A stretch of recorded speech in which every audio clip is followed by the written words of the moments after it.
Hello, and welcome to the Care Coordination Minute. So, this is episode 9, but it's the second of the BHI, Behavioral Health Integration series, and got a lot of hits, a lot of people who watched the last one. So, hopefully, there's lots of interest in behavioral health integration.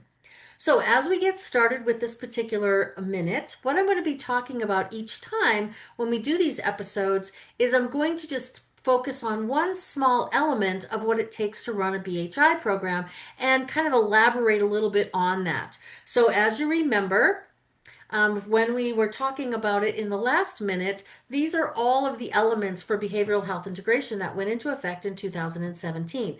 The two elements I'm going to focus on here today is the initial assessment and the initial visit, and why that's really, really important and what it means. I still get lots and lots of questions about this initiating visit and what that looks like. So, number one, who is the initiating visit by? So I'm going to talk about Perfect World first. So, Perfect World, the initiating visit ought to be done by the billing provider that is going to be the one billing for BHI. And so, Perfect World, in lots of ways, we talk about that. It could be the primary care provider, that's fine. It could be a different type of provider that it makes sense for them to do BHI. So, whatever, it could be a specialist who does that, that would be acceptable. And we're all going to talk a little bit more as we go down the road, but it also could be a licensed clinical social worker. It also could be a clinical psychologist. It could be another therapist. So they are all the billing provider. If they're the ones actually doing the billing, that's who that can be. Now, when you work in a group practice, and you're billing under as a group, you're billing under the same NPI number or the same code, and you are you have a patient who is an established patient of that practice. It is okay that the initiating visit be done by one of those particular practitioners. And at that time, maybe the patient is seeing that practitioner, maybe they see other practitioners.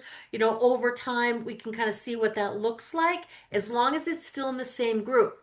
Now, if the patient had an initiating visit with a totally not associated practice at all across town, or in another state, and like, oh, they had an initiating visit, they moved here, so I'm now just going to start billing for BHI. No, no, no, no, that's not going to work. So if they do have to have, the perfect world is that the initiating visit is the visit that they are going to be talking to the patient about BHI, okay, and that they've talked to the patient about that, most importantly, about their diagnosis. So that's really the key. Now, the rules say that this visit could happen up to 12 months prior to you beginning BHI.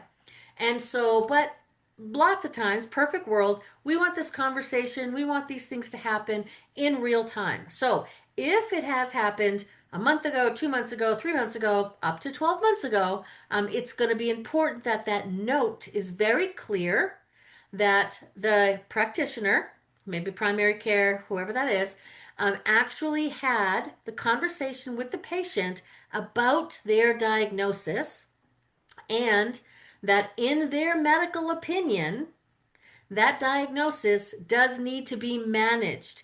And if we help manage that, that they believe they will do well with management, right? So it's kind of, you can see over on the right hand side where we say mental, behavioral health, or psychiatric condition, blah, blah, blah, that says, in the clinical judgment of the billing practitioner, warrants these services. So it doesn't have to be very, very specific. It just has to say, hey, you have depression and we really can help you manage that. Or really, we need to have that managed. Now, its perfect world is if they actually say, we'd like you in the behavioral health integration program. That's wonderful. Is that required? Not necessarily. It can be implied. It can be implied by saying, and we really want to help you manage that, or it needs to be managed. Those words also would count for having this conversation. And then the provider doesn't actually have to have the conversation beyond that with getting the consent and doing all of that with the patient. That can be done by other people in the practice. And so we'll talk a little bit more about consenting later. So the whole idea of starting BHI is it started on a patient that you already have a relationship with. You cannot start BHI on a patient that you've never seen before, right? So now, if it's the first time you're seeing them and they're a new patient to the practice today, sure, you can start it after then because you've established care. So the most important thing is that you have established care with this patient and you have seen this patient, the billing practitioner who's ever billing, has seen that patient at least within the last 12 months. Again, perfect world, I wouldn't want it to go for 12 months. We'd want to make sure we did that sooner rather than later, okay? Now, at that initiating visit, in addition to the fact that they ought to have had the diagnosis listed and told that they have this diagnosis, and that they need management, that's important to say we really have to manage this condition and we can help you with that, right? That kind of stuff that's important. They also have to have an initial assessment. Now, what do they mean by initial assessment? They're talking about an assessment using an applicable validated rating scale. So the applicable validated rating scale would be the appropriate screening assessment tool to match their diagnosis. So for example, I'll go with the easy one, depression, a PHQ-9. PHQ-9 is a pretty easy one to kind of go down that road, and it's not the PHQ-2.